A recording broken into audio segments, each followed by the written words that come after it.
એટલે જેમ કીધું ને જે ઇશ્યુઝ છે અત્યારે હાલ જીઆઈડીસીની અંદર જે સ્ટ્રોમ વોટરની અંદરથી જે લીકેજ થાય છે કેમિકલવાળું પાણી.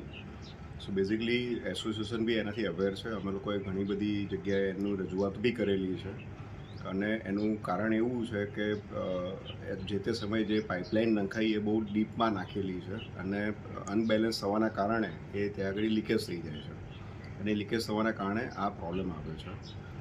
અને જીઆઈડીસીનું એડમિનિસ્ટ્રેશન પ્રોસેસ એટલી લેન્ધી છે કે એ લોકો એને અપ્રુવલ આવે ત્યાં સુધી ઘણો ટાઈમ નીકળી જાય છે, પછી એને રિપેર કરીને એમાં ઘણો સમય વીતી જાય છે અને એના કારણે જે ઇફ્લુઅન્ટ છે એ આજુબાજુમાં દેખાય છે આપણને.